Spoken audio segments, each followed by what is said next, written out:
सुप्रभात दोस्तों, आप सभी का मेरे YouTube चैनल में हार्दिक स्वागत, अभिनंदन। आज हम फिर हाजिर हैं आपके सामने एक नई वीडियो लेकर। इस वीडियो में हम आपको करवाने जा रहे हैं हिंदी व्याकरण और उसका उप विषय है समास। चलिए करते हैं समास।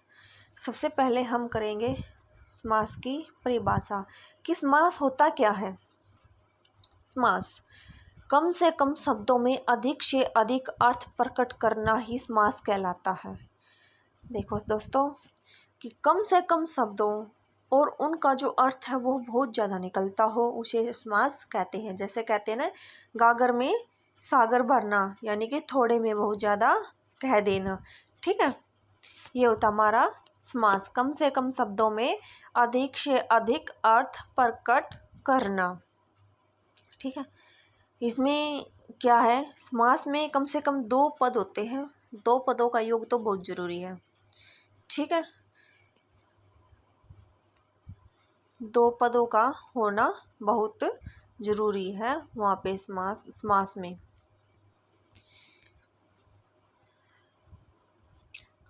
अब देखो समास के भेद कितने हैं।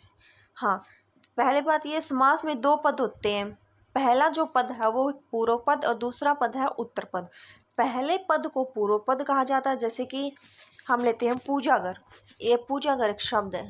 यहाँ पे जो 2 पद है, एक तो घर, ये हो गया उत्तर पद यानी कि बाद वाला जो पीछे आता है। पूजा जो है ये है पूर्व पद यानी कि पहले आता है इसमें पूजागर। जैसे कि पूजा पूर्व पद और घर उत्तर पद। ठीक है, इनका मतलब हो गया पूजा के लिए घर। समास यहाँ पे समास में 2 पदों का योग होना बहुत जरूरी है। अब देखते हैं समास के भेद। समास के कितने भेद हैं? 7 भेद। यहाँ पे 7 दिए गए, लेकिन वैसे 6 भेद होते हैं। मोस्टली 6 भेद किया जाता है, लेकिन कहीं पर ये 7 भेद दे दिए जाते हैं। तत्पुरुष समास, क्रमधारय समास, द्विगु समास, बहुब्रीहि समास, द्वंद्व समास, अव्ययीभाव समास और 7वां है नंद समास। तत्पुरुष समास।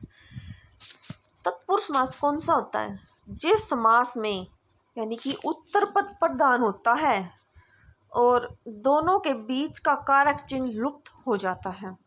समास में जो बाद का पद होता है, जैसे कि पूजा घर है यहाँ पे, तो तत्पुरुष समास में जो घर है ना, ये हो जाएगा प्रधान। जो पूजा है वो गौण हो जाएगी, और जो इनके बीच का जो कारक चिन्ह है, विभक्तिचा कारक चिन्ह होते हैं, ये समाप्त हो जाता है। कारक चिन्ह का मतलब ये के, लिए, का, ये ठीक है, ये होता है कारक चिन्ह। तो वहाँ पे हो जाता है तत्पुरुष समास। जैसे कि तत्पुरुष समास में दिए गए हैं तुलसी कृत, तुलसी से कृत यानी कि तुलसी द्वारा रचित, सराहत, सर से आहत। यहाँ पे इन्होंने बोला था कि जो बाद का पद होता है, जो उत्तर पद होता है, वो प्रधान होता है और जो पहला है वो गौण हो जाता है। जैसे कि ये कृत, यहाँ पे कृत का मतलब है तुलसी के दास के द्वारा लिखा हुआ। यहाँ पे तत्पुरुष समास है, इसकी प्रधानता है। इसमें आहत, इसमें हत की, इसमें राह खर्च में है खर्च। ठीक है, तुलसी से कृत। जब तत्पुरुष समास होता है तो ये से, के लिए, का, ठीक है, ये सारे बीच में से सब कुछ हट जाता है। हाँ, जो पहला पद होता है, जो द्वितीय विशेष्य होता है, विशेषण द्वितीय विशेषण, यानी कि जो पहला पद तुलसीकृत, ये विशेषता, ये विशेष्य है, विशेषण है। ठीक है, ये विशेषण है और ये विशेष्य है। ये विशेषता बता रहा है कि तुलसी के द्वारा लिखी गई है ये क्या, जो भी रचनाएं उनकी। तत्पुरुष समास के भेद। तत्पुरुष समास के 6 भेद होते हैं। कर्ता इसमें है नहीं। कर्म, करण, संप्रदान, अपादान, संबंध, अधिकरण। या कहते कर्ता ने कर्म को करण से, ये होता है कर्ता ने कर्म को करण से, यहाँ पे दे दिया ना से, के द्वारा।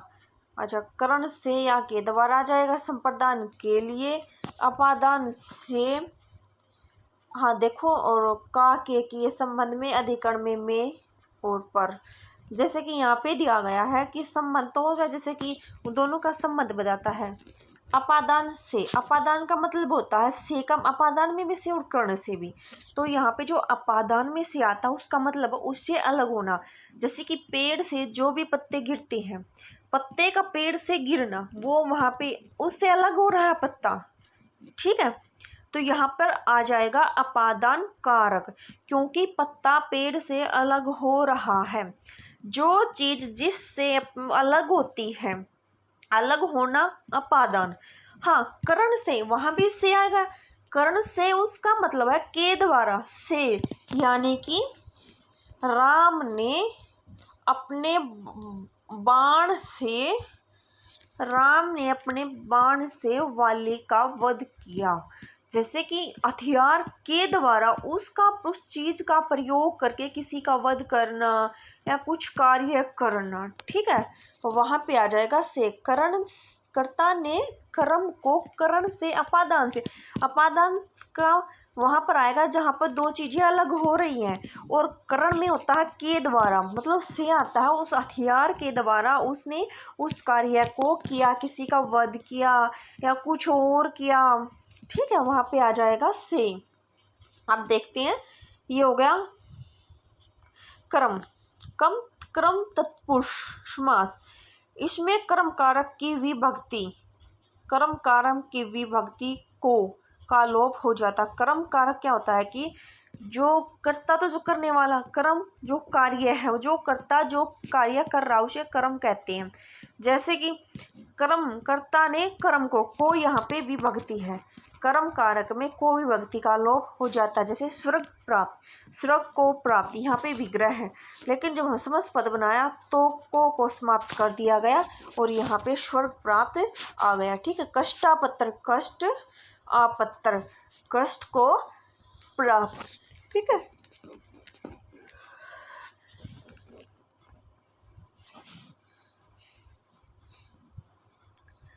यह जेब कतरा, जेब को उतरने वाला, रथ चालक, रथ को चलाने वाला, ग्रामगत, ग्राम को गया हुआ, यश प्राप्त, यश को प्राप्त, गगन चूमे, गगन को चूमने वाला, सिर फोड़, ये सभी कर्म है। करण, करण का मतलब है से द्वारा, यानी कि उसका लोप हो जाता के से या उसके द्वारा। जैसे कि यहाँ पे देखो, सुर रचित, सुर द्वारा रचित, मन चाह, मन से चाह, वाक युद्ध, वाक युद्ध, वाक युद्ध, ठीक है।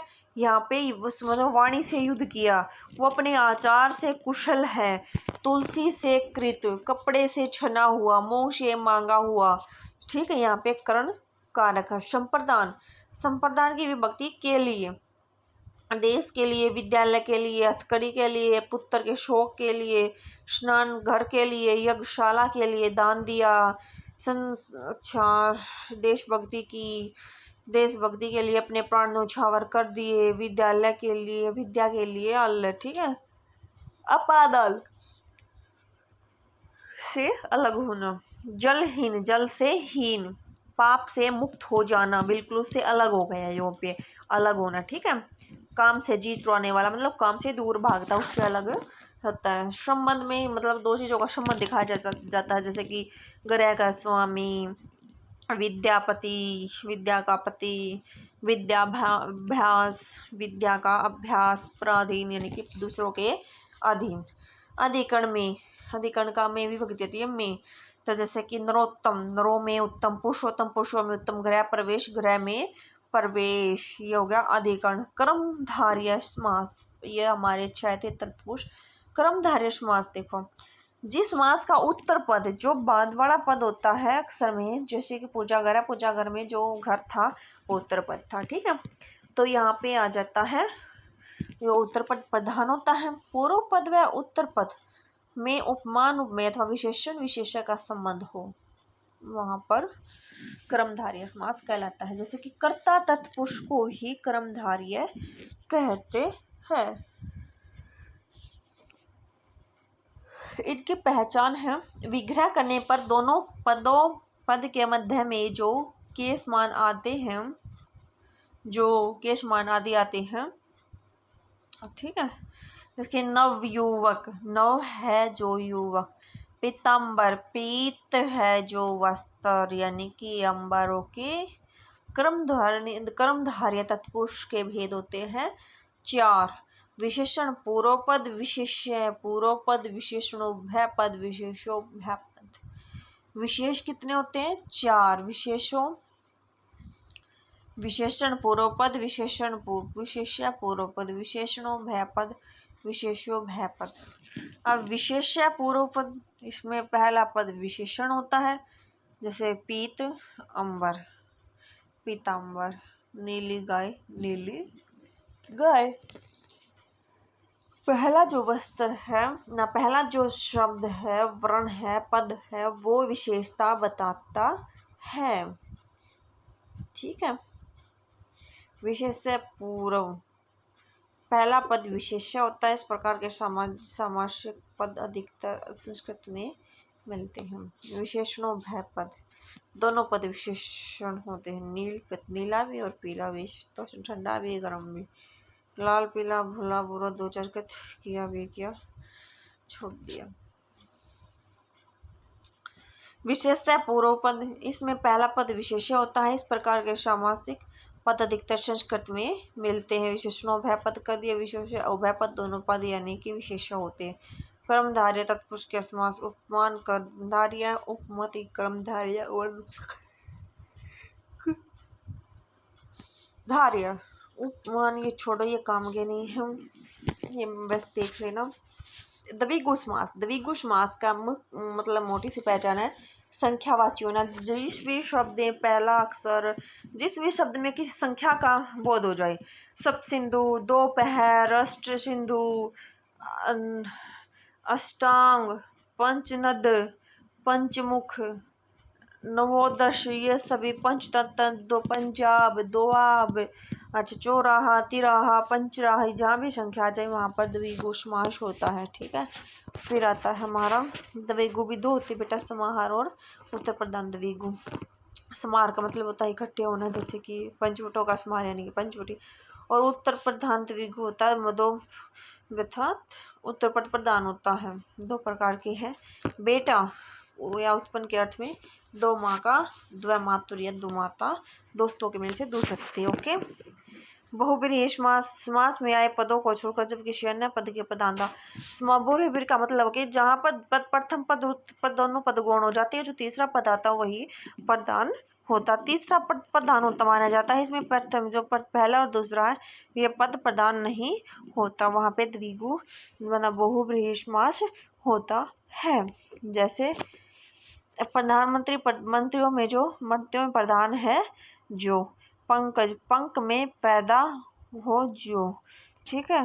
ये फिर अंतर आगे बहुब्रीहि समास के, ये मोटे मोटे कर लेना भाई, एक बार देख लेना। ठीक है। ठीक है दोस्तों, चलिए आज हमने किया समास, आप सभी को समझ आ गया होगा। अगली वीडियो लेकर हम जल्दी ही हाजिर होंगे आपके सामने। तब तक के लिए हमें